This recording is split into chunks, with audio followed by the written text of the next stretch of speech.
अऊज़ु बिल्लाहि मिनश शैतानिर रजीम। बिस्मिल्लाहिर रहमानिर रहीम।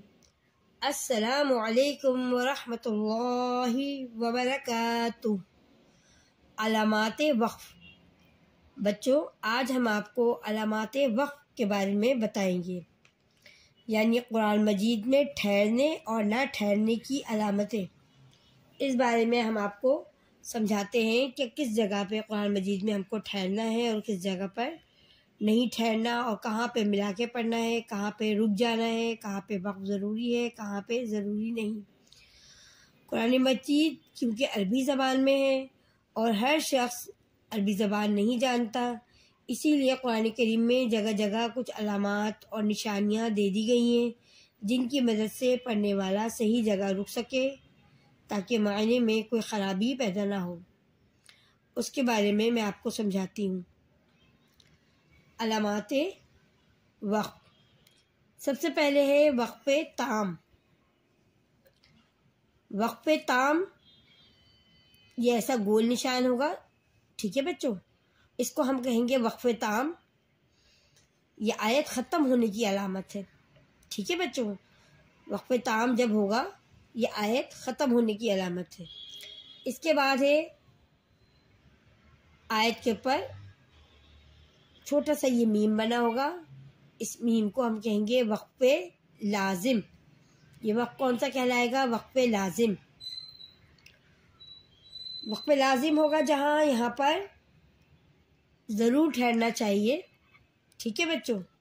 जहाँ पर भी मीम की अलामत होगी इस अलामत के ऊपर हमें ज़रूर ठहरना चाहिए। अब इसके बाद है वक़्फ़े मुतलक़। तो बना होगा, ये तो वक़्फ़े मुतलक़ कहलाएगा, ठीक है बच्चों। ये अलामत जहाँ होगी यहाँ पर ठहरना चाहिए, ठीक है बच्चों। अब इसके बाद आगे चलिए, जीम बना होगा। जीम वक़्फ़े जायज़ कहलाता है, ठीक है बच्चों। जीम वक़्फ़े जायज़ कहलाता है और ये वो अलामत है जहाँ पर ठहरना बेहतर है, ठीक है बच्चों। जीम वो अलामत है जहाँ पर ठहरना बेहतर है। इन चार पर वक़्फ़ करके आगे से इब्तिदा करें, यानी जब वक़्फ़े ताम आ जाए, वक़्फ़े लाजिम आ जाए, वक़्फ़े मुतलक़ या वक़्फ़े जायज़, ठीक है बच्चों। तो मीम जीम या वक़्फ़े ताम, जब भी ये अलामत आ जाए तो आपने यहाँ पर वक़्फ़ करके आगे से सबक की इब्तिदा कर देनी है। इसके बाद आगे चलिए, वक़्फ़े मजूज़। वक़्फ़े मजूज़ ज़ा होगा बना हुआ, ज़ा को हम ज़ा जब बना होगा तो उस वक़्फ़ को हम कहलाएगा वक़्फ़े मजूज़, ठीक है बच्चों। तो यहाँ पर क्या करना है, जब भी ज़ा आ जाए तो हमने इस अलामत के ऊपर ना ठहरना बेहतर है। क्या करना है बच्चों, इस अलामत के ऊपर हमें ना ठहरना बेहतर है। आगे चलें, सौद वक़्फ़े मुख़्ख़स। बच्चों, जब ये अलामत आ जाए सौद की तो आपने यहाँ पर क्या करना है, इस अलामत पे ना ठहरना बेहतर है, यानी हमने यहाँ पर वक़्फ़ नहीं करना, यहाँ पर ठहरना नहीं है। इसके बाद है सौद लाम बड़िए ले सोले। इस वक़्फ़ का नाम है विस्ले बेहतर।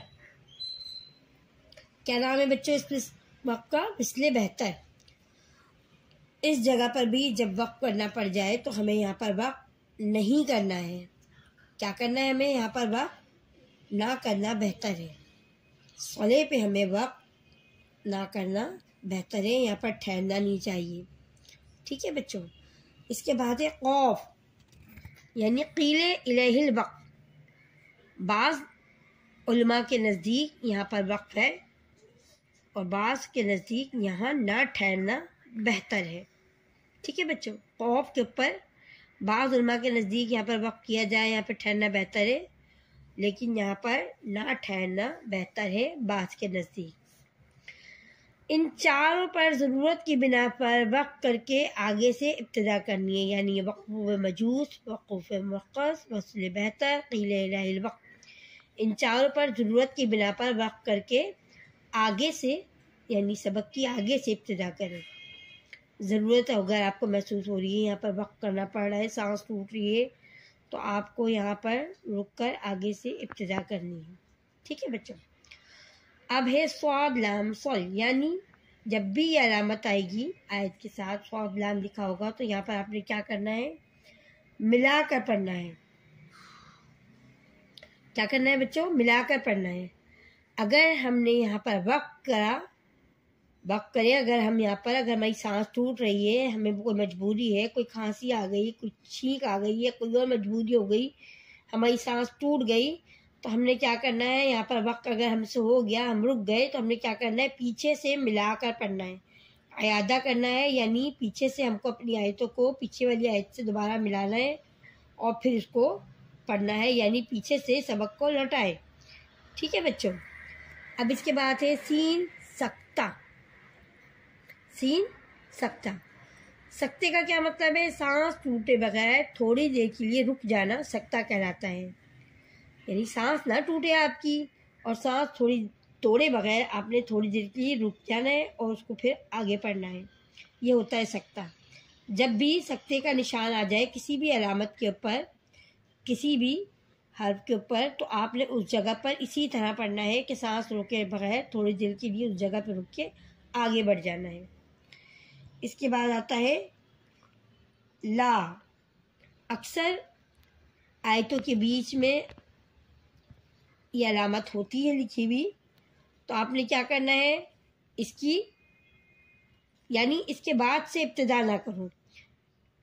जब भी ये ला लिखा हुआ आएगा यहाँ पर, इसके बाद से इब्तिदा नहीं करनी, यानी ला होगा तो यहाँ पर ना ठहरना जायज़ है। ये वो अलामत है जहाँ पर ना ठहरना जायज़ है।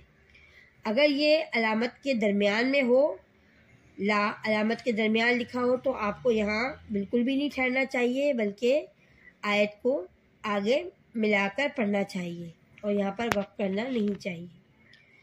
ठीक है बच्चों, यह अलामत वक्त सारी मैंने आपको समझाई, सिखाई और बताई कि कौन से वक्त पर और किस जगह पर किस हर्फ के ऊपर आपको किस तरह वक्त करना है, किस तरह पढ़ना है और किस तरह सबक को हमने कुरान मजीद के आगे बढ़ाना है और किस तरह उस जगह पर रुक कर आगे बढ़ना है।